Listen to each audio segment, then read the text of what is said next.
What's up, my name is Ashlizzle, and today I'm going to be showing you my absolute favorite deck to play in Standard. This is Orzhov Sacrifice, my pet deck, and I love it so much because something about Sacrifice just hits different for me. The fact that you actually benefit from your creatures dying, whereas normally that would be a very bad thing. It's just something so cool, and it's always stuck with me since I started playing in 2018. So let's have a look at this Sacrifice deck right here, and we have a fantastic bomb at the top end, which is Raise the Past, a 4-mana sorcery where you return all creature cards of mana value 2 or less from your graveyard to the battlefield. This card provides such insanely explosive turns where we have 100 triggers going on the stack and draining our opponent from however high their life total is to 0. At least that is the goal. So we also have a couple of new upgrades from Lore and Eclipse, the latest Magic the Gathering sets that I feel like really do this deck justice. Now, it doesn't really matter what meta it is. Like, I will always be checking out and playing Orzhov Sacrifice because that's what you do when you have a pet deck. But it does feel nice that nearly every set that comes out, I can grab a new card here and there and put it in the deck. A new card I'm working with is Moonshadow. This is a 1-mana 7/7 creature with menace, and it enters with 6 -1/-1 counters on it. Whenever one of our opponent cards are put into your graveyard from anywhere where this creature has a -1/-1 counter on it, remove a -1/- counter from this creature. So we have a lot of ways to surveil, which hopefully puts permanents into the graveyard, or sacrificing them, which puts permanents in the graveyard as well, which should be growing our Moonshadow. Like, a really great card in here is Snarling Gorehound. It's a 1-mana 1/1 with menace, and whenever another creature you control with power 2 or less enters, you get the Surveil 1. So the Surveiling is just great with that, which is also why we're playing Umbral Zealots. You can sacrifice another creature or artifact and Surveil 1, so filling up the graveyard, working towards those like Raise the Past. While it also is a fantastic sacrifice engine, which is exactly what we're looking for. Now, we definitely do need to have a good amount of creatures to sacrifice, which is where the new Bitterbloom Bear comes in play. It's a 2-mana 1/1 with flash and flying, and at the beginning of your upkeep, you lose 1 life and you create a 1/1 blue and black fairy creature token with flying. So as long as this creature lives, we should have a really good amount of tokens to sacrifice. That's always a good thing, because we have cards like Vengeful Bloodwitch and Sephiroth Fabled Soldier. Both of these cards basically give us a point of life and make our opponent lose a point of life if a creature we control dies. But that's the payoff we have for sacrificing. We also have something like Servanem, which I just absolutely adore. 2-mana 2/2 Vigilance and Menace. Whenever another creature you control dies or is put into exile, put a 1/1 counter on Servanem and you gain 1 life. But whenever Servanem dies or is put into exile while its power is 4 or greater, destroy up to 1 target non-land permanent. So that's a little bit of interaction. Even though in a deck like this, we don't even care that much about interacting with our opponents. Like, obviously we can. We have Servanem and 3 copies of the Hex card here. A 1-mana instant where you destroy target creature spell with mana value 2 or less. You can also blight 1, and if you do that, you gain 2 life. And the blighting is also technically a way for us to make one of our own creatures die. And sometimes the 2 life can buy you a turn, so that's really nice as well. And then I also have Voice of Victory, because very nice that your opponent cannot interact with you during your turn. But I mostly care about the fact that this is a 2-mana 1/3 that mobilizes 2. And mobilizing puts 2/1 attacking red warrior creature tokens on the battlefield, and then you sacrifice them at the beginning of the next end step. So a little bit more sacrifice synergy. So we really want to be super aggressive in this deck with putting our creatures in the graveyard, surveilling away to Raise the Past, and then just, casting a bomb once the Raise the Past hits the battlefield. So I absolutely love this deck, and one of the greatest things about it is that MTG Arena on mobile makes it so easy for me to just play this pet deck anywhere I want. A great example of that happened a couple of months ago was I was in a 8-hour-long tattoo appointment, and the only thing that got me through it is playing this Orzhov deck in the ranked queues for about like 6 or 7 hours from that appointment. Like, MTG Arena just makes it really easy to play the decks you love anywhere. But right now, I'm going to be playing it for you guys, and you can see how my pet deck plays out. I love it. I hope you love it too. And let's get started with the gameplay. All right, let's get started here. First game, Orzhov Sacrifice. I feel alive immediately. This deck makes me so happy. And especially a couple of new upgrades that we're working with as well from Lore and Eclipse, which is going to be really cool to check out. Moonshadow and Bitterbloom Bear. I think they should be perfect for a deck like this. All right, let's get the Gorehound set up. The goal of the deck: fill up that graveyard, find Raise the Past, live your best life, and of course, sacrifice a bunch of creatures to make your opponent suffer. We do love, we do love that as well, you know. Okay, it'll be exciting to see what they are playing as well. And one of the greatest things about playing this deck on the MTG Arena specifically is that you don't have to worry about all the triggers. Like, normally, you know, this deck can be pretty tough to keep track of in paper. I mean, I have it on paper. I love playing it. But sometimes, you know, things can be a little, a little awkward, especially once you have those like massive Raise the Past moments that hopefully we will get to. Just shove this in the graveyard to try and get to a 4th land or a Raise the Past. Ooh, I can't say no to Moonshadow though. I gotta keep that. I want to check it out. But yeah, like Arena really does make this a lot easier to play, and you know, whether you do that on desktop or mobile, it's just nice that it takes care of those triggers for you. It really makes it pretty convenient too, which is a huge upside. So you can just be sacrificing your creatures and chilling. Enduring Innocence. Ooh, are we? I was gonna say, are we in a mirror? I don't know. I don't think so. See what we can find here. Okay, you can go into the graveyard. I will get that race to pass. I will. And if not, I'm growing my Moonshadow. Ooh, I do like Voice of Victory though. Yeah, like sometimes it feels a bit painful to get rid of your creatures so aggressively, but also we gotta stay focused, you know? We gotta stay focused. We gotta make sure we hit the right cards. Simultaneously, we're dealing so much damage to this opponent already, which is quite sweet. They're at 9 right now.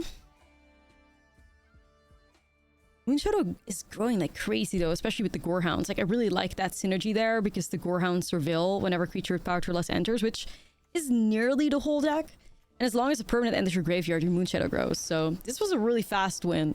Perfect example of how we can thrive without the Race to Pass. Even though the Race to Pass turns, we gotta get to those. That's what you live for. All right, let's get started with another game. I like the Gorehounds. I like the Race to Pass. This is looking pretty good. Well, no jinx. You know, you never know what your opponent plays, but when it comes to our deck, this is a pretty premium hand for sure. Hopefully the Gorehounds will do a good job hitting the land drops, filling up the graveyard. Yes.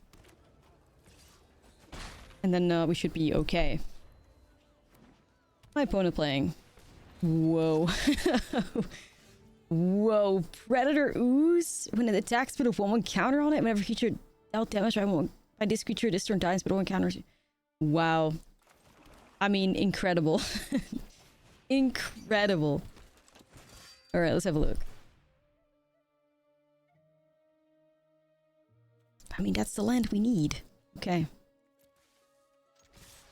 Predator Ooze.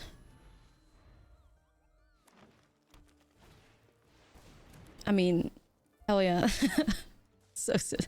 That's so sick. Wow. Yeah, I'm not blocking that. I'm good for now, thank you though. Hunter's Talent. The Ooze is fighting something? Oh, this is going fast on their end though. Okay, that's really, really cool. Let's get some creatures in the graveyard and let's live our best lives. How's that sound? No. Give me creatures. Don't be shy. Yeah, that's good. Get some more. Moonshadow, you go in there. You go in there as well. Okay. Looking pretty good. We got about like 4 creatures in there right now. That's quite nice. This Predator Ooze is crazy though. Like, whoa. Speaker? What are you tutoring? Nothing? Oh. Wait, does Speaker tutor up Predator Ooze for them? That would be hard. Whoa. Okay. Well, sadly this is our top deck, but let's make some moves here. Race the past. Let's go! Let's go! Okay, that's big. Let's see what we can do here. Big plays up ahead. So ideally, I think we fill up the graveyard all over again, and then hopefully we can... Oh, wait, there's another Race the Past there. Yes, keeping that on top. I have to. I wish I could put more things into the graveyard, but... we can just sacrifice stuff and find a way to make it happen, you know? I could... So this is when it dies and destroy up to 1 target non-land permanent. We may want to destroy the Hunter's Talent so that we can prevent the Ooze from trampling over. That seems interesting. I'm also just really close to winning the game through like triggers. Ooh, Roboroid, okay.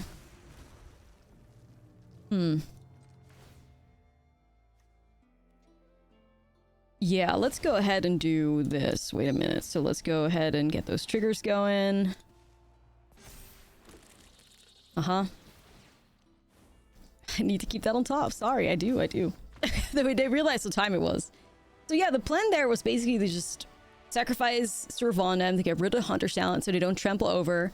We could chump block with anything because our creatures are, you know, we love them, but they can be in the graveyard. And then we can bring them back out with the Race Bastards on top. And then we'll win the game, so GG. All right. Well, we're on the draw. It feels kind of bad, but this is keepable. This is keepable for sure. I do have the new removal spell as well. Such a great card. Because we can use the blighting on this to get rid of one of our own creatures, gain some life, like a sacrifice, so to say. I guess I want to flash in Bitterbloom Bear first. I'm not sure what we're playing against. It's giving... Is it like Jeskai Control or something?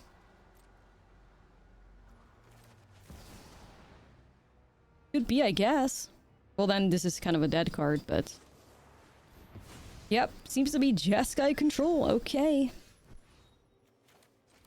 I guess I'll just fire off Sephiroth here first, because it's not going to get countered, so that's kind of huge. Well, a well-timed Race Pass can just end this game. Not a huge fan of playing against control, you know? Especially with my my pet deck. They tend to really hate on us, but... Okay, what is Smoky Lounge? Okay. Well, where did that come from? Whoa. Okay, well... that's crazy. Let's, I do want to draw a card. I do. Maybe get rid of Blood Witch here. I do need to make it so that I can keep drawing cards, and... Sadly, my little Bitterbloom Bear never landed on the battlefield because it would have been nice to have those, like, 1/1s, but this is weird. Are they playing, like, 5-color rooms or something? Cast room spells and unlock doors. Whoa. Sad seam rip. Or are they just doing nothing with it? I mean, you gotta. If you play something like that, surely. Either way, we have 4 mana. Race the Past is, you know, the goal. This can help us get closer. Mirror Room? Oh. Okay. The mystery continues. Sadly, we have 2 of my removal spells in hand, which is really, really unfortunate. Really not a fan of that. I have to keep drawing to try and see if I can hit the right cards. Okay, the Bitterbloom Bear could be sweet. New addition to the deck list. Hopefully helps us go crazy. So are they using this to try and get to Fractured Realm? Appa? Wait. Oh, so they're gonna use Appa to cast the room cheaper? I see. That's crazy. That is crazy. Wow. Well, consider me impressed.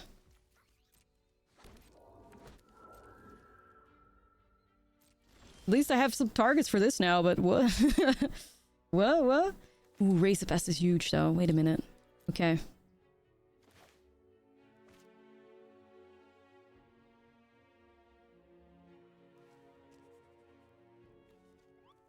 I like Delcoven Encampment here. I could try and get really greedy with it. I don't know if I should. I could, though. I could try. So I could use this and then swing with Sephiroth, but... The Hex is pretty good as well, but... I think the right move is to just, like, flash in the Bitterbloom Bearers for now. Only because I cannot predict my opponent's deck. Like, I don't know what's going on over there. It's really cool, but... Makes it pretty tough to figure out what's going on. They still shock that? Okay. Uh-huh. Okay, everything's open. All rooms. I could remove them.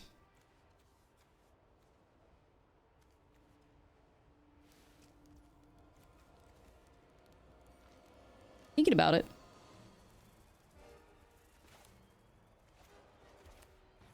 Doesn't really advance my like race a pass style, but honestly, what the hell? Why not? Let's do it. Let's get some value here. Deny them the targets right there. Only I could flip Sephiroth. That would have been cool.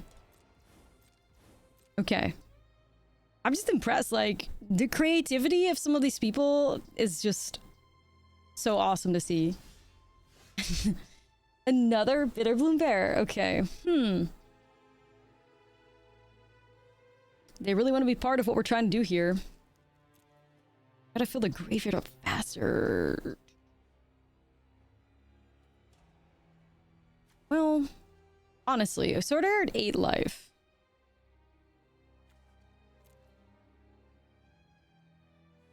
I think we can just try to win here. Most likely. I swing with both. Sacrifice my Moon Shadow here. Get myself 2 triggers. See what happens. Hopefully Sephiroth is going to deal a good amount of damage. Okay, let's see. That would be so worth it. I think they need to block Sephiroth. I'm not sure why. Yeah. Wait, I think that don't do that, bestie, because okay, I think they just made the wrong decision. Hold on a minute, because I mean, listen, like, you know, when you're playing against a sacrifice player, we want our creatures to die. So shout out to the opponent. I'll take it. But what a cool deck, though, honestly. Right, I'm having too much fun with this. So let's keep going. This is such a sweet curve. Like, Gorehound in the Voice of Victory. We can basically surveil, well, hopefully surveil through a lot of cards. And make our way over to the MVP of the deck list. Race the Past. This works out because the Delkoven encampments comes in play untapped because we have a swamp in play, so that's nice. Moon Shadow. Okay, this helps. I don't want my own Moon Shadow. I mean, I already have 4 mana. I don't really need more than that. Like, Race of Past is the end goal, so put that to the bottom and hope to see if we can find some sacrifice synergies in here somewhere. Hall Creeper? Whoa. That is based. Whoa. I got my own. Let's make him jealous. Let's set up the encampment here. Let's play the Moon Shadow. We want to do this before going to... Okay, I do really like Umbral Salad, but I like Race the Past more, so let's keep looking. But we're also like growing our Moon Shadow, which is pretty sweet. Nope. At least it grows Moon Shadow. Oh, this is gas. This is really going now. I don't think I can give up my Gorehound. I think it's too valuable with the surveilling. This... Hold on, we found it. I was just gonna yap about how Moon Shadow is popping off. Nah, we'll keep that. Mission accomplished. Okay, this could be huge. I just gotta get some more value now, and we are good to go. So, also get the Blood Witch triggers. This is like the deck peaking right now. Like, this is peak. We got our engines online super fast. Race of Past is in our future. We're killing it right now. What is our plan here? To turn Hall Creeper into a Moon Shadow? That's pretty cool. I think it enters as like a... It becomes like a... 7/7 immediately, right? Whoa. Oh no, Withering Torm. Ah, that's not too bad. That's not too bad. We got Race of Past on the way, so we're chilling. Like, I'm pretty sure Race of Past just wins here the second I can get it on the battlefield, which will be very soon. Yep, you can go in there. Join your friend.